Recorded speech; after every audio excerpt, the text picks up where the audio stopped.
ಹೈಕೋರ್ಟ್ದು observation ಕೂಡ ತಾವು ನೋಡ್ರಿ, ಸಾಧ್ಯ ಆದ್ರೆ ಅದು ವಿಡಿಯೋ ಕ್ಲಿಪ್ಪು ತರಿಸಿ ನೋಡ್ರಿ. ನಿನ್ನೆ 2 ಬೆಂಚ್ ಹೈಕೋರ್ಟ್ ಜಡ್ಜಸ್ಸು ಅವ್ರೇನಂತ ಹೇಳಿದ್ದಾರೆ ಕರಪ್ಷನ್ ಬಗ್ಗೆ, ಸಗಣಿ ತಿಂತೀರಿಪ್ಪ, 100ಕ್ಕೆ 100 ಸಗಣಿ ತಿನ್ಬೇಡ್ರಿ ಅಂತ ಹೇಳ್ಯಾರ. ಇದೇ ಶಬ್ದ ಉಪಯೋಗ ಮಾಡಿದ್ದಾರೆ ಹೈಕೋರ್ಟ್ ಜಡ್ಜ್.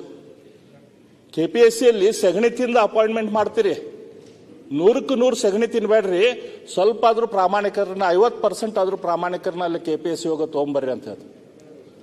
ಇವತ್ತು IAS ಬಿಟ್ರೆ ಅತ್ಯಂತ ಹೆಚ್ಚು ಕವೆಟೆಡ್ ಪೋಸ್ಟ್ ಅಂದ್ರೆ ಈ KS ಪರೀಕ್ಷೆ, KS ಆಫೀಸರ್ಸ್. ಇದನ್ನು ನಾವು ಈ ಅಪಾಯಿಂಟ್ಮೆಂಟ್ ಆರ್ಡರ್ ಬಗ್ಗೆ ಕೂಡ ನಾವು ವಿಚಾರ ಮಾಡಬೇಕು ಮಾನ್ಯ ಮುಖ್ಯಮಂತ್ರಿಗಳು. ಇದು ಅಪಾಯಿಂಟ್ಮೆಂಟ್ ಆರ್ಡರ್ ಇವ್ರಿಗೆ ಒಂದು ಸರ್ತೆ ಸಿಕ್ಕ ಮೇಲೆ ಇವ್ರಿಗೆಲ್ಲ ಆಫೀಸರ್ಗಳು KS ಇರಲಿ IAS ಇರಲಿ ಇವ್ರಿಗೆ ಬಾರಾಕೂ ಮಾಫ್. ಇವ್ರಿಗೆ ಜೀವನದಲ್ಲಿ ಯಾರಿಗೂ ಏನು ಇವ್ರ ಮೇಲೆ ಆಕ್ಷನ್ ತಗೊಳಕ್ ಆಗೋದಿಲ್ಲ. ಈ KS ಪರೀಕ್ಷೆ ಬರೆದ್ರು ಕೂಡ ಇವ್ರನ್ನ ಅಪಾಯಿಂಟ್ಮೆಂಟ್ ಆದಾಗ ಅವ್ರು ಮುಂದೆ ಪ್ರಾಮಾಣಿಕವಾಗಿ ದಕ್ಷತೆಯಿಂದ ಅವ್ರು ಕೆಲಸ ಮಾಡ್ತಾರೋ ಇಲ್ಲೋ, ಅವ್ರು ಮಾಡಲಿಲ್ಲ ಅಂದ್ರೆ ಅವ್ರನ್ನ ಮನೆಗೆ ಕಳ್ಸಾಕ, ಅವ್ರನ್ನ ಜೈಲಿಗೆ ಕಳ್ಸಾಕ ಅದರಲ್ಲಿ ಅವಕಾಶ ಇರಬೇಕು ಅವು ಅಪಾಯಿಂಟ್ಮೆಂಟ್ ಆರ್ಡರ್ದಲ್ಲಿ. ಈಗ ಅವು ಸಂಪೂರ್ಣವಾಗಿ ಅವರಿಗೆ ಒಂಥರ ಐರನ್ ಕೇಜ್ ಪ್ರೊಟೆಕ್ಷನ್, ಅವ್ರಿಗೆ ಏನಾದರೂ ಗುಂಡು ಏನು ಬಂದರೂ ಅವ್ರಿಗೆ ಮುಟ್ಟೋದಿಲ್ಲ. ಅದ್ರ ಬಗ್ಗೆ ಕೂಡ ಈಗೇನು ನೀವು ರಿಫಾರ್ಮ್ ಮಾಡ್ಬೇಕಂತ ಮಾಡ್ತೀರಿ, ಅದ್ರ ಬಗ್ಗೆ ಕೂಡ ತಾವು ವಿಚಾರ ಮಾಡ್ರಿ ಅಂಥೇಳಿ ನಾನು ಹೇಳ್ತೇನೆ. ಈ KPSCಗೆ ಆಲ್ಟರ್ನೇಟಿವ್ ಆಗಿ ನಮ್ಮ ಕರ್ನಾಟಕ ಎಕ್ಸಾಮಿನೇಷನ್ ಅಥಾರಿಟಿ ಐತಿ.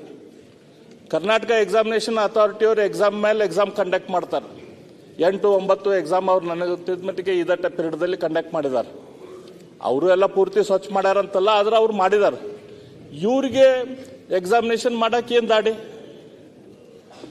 ಒಂದು ಎಕ್ಸಾಮಿನೇಷನ್ ಮಾಡಕ್ಕೆ ಇಷ್ಟಿಷ್ಟು ಟೈಮ್ ತೊಗೊಂತಾರಲ್ಲ ಮಾನ್ಯ ಮುಖ್ಯಮಂತ್ರಿಗಳೇ. ಇದ್ರ ಬಗ್ಗೆ ತಾವು ಭಾಳ ಗಂಭೀರವಾದ ಇದನ್ನ ವಿಚಾರ ಮಾಡಬೇಕು.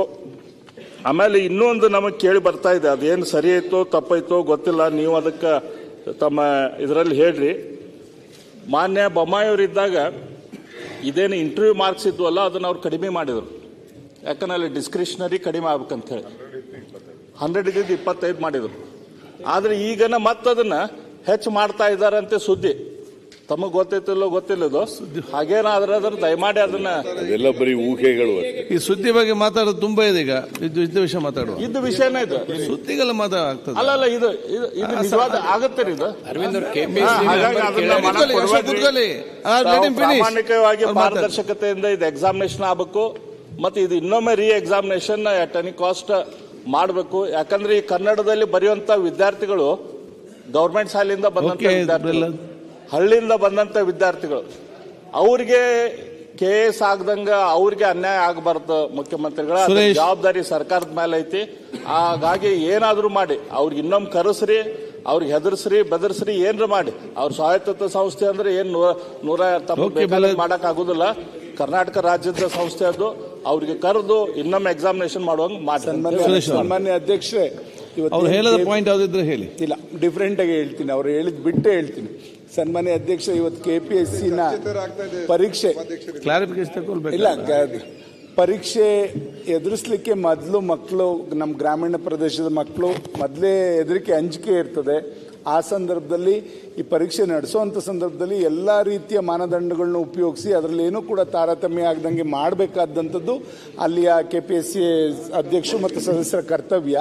ಜೊತೆಲಿ ಒಂದೇನು ಇಲ್ಲಿ ತಪ್ಪಾಗಿರ್ತಕ್ಕಂಥದ್ದು, ಗೂಗಲ್ ಮುಖಾಂತರ ಇವರೇನು ಟ್ರಾನ್ಸ್ಲೇಷನ್ ಮಾಡಕ್ಕೆ ಹೊರಟಂಥ ಸಂದರ್ಭದಲ್ಲಿ ಈ ವ್ಯತ್ಯಾಸಗಳು ಸರಿಯಾದ ರೀತಿಯಲ್ಲಿ ಕನ್ನಡಕ್ಕೆ ಅನುವಾದ ಆಗದೆ ಇರೋದ್ರಿಂದ ಈ ಒಂದು ಸಂದರ್ಭವನ್ನು ಎದುರಿಸಬೇಕಾಗಿದೆ ಇದು ಅಂತಕ್ಕಂಥದ್ದು ಎಲ್ಲರಿಗೂ ಗೊತ್ತಿರ್ತಕ್ಕಂಥ ಮಾಹಿತಿ. ಅದರಲ್ಲಿ ಇವತ್ತು ನಮಗೆ 8 ಜ್ಞಾನಪೀಠ ಪ್ರಶಸ್ತಿ ಬಂದಿದೆ ಕನ್ನಡಕ್ಕೆ. ಅದರಲ್ಲಿ ಅಂಥ ಮಹಾ ಕವಿಗಳು ಎಲ್ಲ ಇರಬೇಕಾದ್ರೆ ನೀವು ಗೂಗಲ್ ಮುಖಾಂತರ ಯಾಕೆ ಹೋಗ್ಬೇಕು? ನಮ್ಮಲ್ಲಿ ಹಲವಾರು ಜನ ಸಾಹಿತಿಗಳಿದ್ದಾರೆ, ಅವ್ರ ಮುಖಾಂತರ ತಗೋಬೋದಾಯಿತು. ಉದಾಹರಣೆಗೆ ಇಲ್ಲಿ KPSC ಮುಖಾಂತರ ಸಾಕಷ್ಟು ಬಾರಿ ಈ ಥರ ಇನ್ಸಿಡೆಂಟ್ಗಳಾಗಿದೆ. ಹಿಂದೆ ಏನಾದರೂ KPSCಲಿ ನಮ್ಮ AC ತಹಸೀಲ್ದಾರ್ ಗ್ರೇಡ್ಗೆ ಹೋಗಬೇಕು ಅಂದ್ರೆ ಅಲ್ಲಿ ಸಾಕಷ್ಟು ಹಣ ಖರ್ಚು ಮಾಡಬೇಕು ಅಂತಕ್ಕಂಥದ್ದಿತ್ತು. ಅಶೋಕ್ ಅವರು ಹೇಳಿದ ರೀತಿಯಲ್ಲಿ ಕೋಟಿಗಟ್ಟಲೆ ಹಣ ಬೇಕು ಅಂದಾಗ ಅವ್ರಿಗೆ ಕೊಡೋಕ್ಕಾಗದೇ ಇದ್ದಂಥ ಸಂದರ್ಭದಲ್ಲಿ ನನ್ನ ಮಗಳು ಕೊಡ್ತೀನಿ, ಮದುವೆ ಮಾಡಿಕೊಡ್ತೀನಿ ಅಂತಕ್ಕಂಥ ಆದಂಥ ಪ್ರಸಂಗಗಳು ಸಾಕಷ್ಟಿದ್ದಾವೆ. ಮಗಳನ್ನ ಮದುವೆ ಮಾಡಿಕೊಡ್ತೀನಿ, ದುಡ್ಡು ಕೊಡಿ ಅಂತ. ಹಂಗಾಗಿ ಹಲವಾರು ಜನ ಎಕ್ಸಾಮಲ್ಲಿ ಪಾಸ್ ಹೋಗೋಕ್ಕಾಗಿಲ್ಲ, ಅವರು ಮತ್ತೆ AC ಮಾಡೋಕ್ಕಾಗಿಲ್ಲ. ಇದ್ರಲ್ಲಿ ಏನ್ ಸರಿಪಡಿಸ್ಬೇಕು ಈಗ?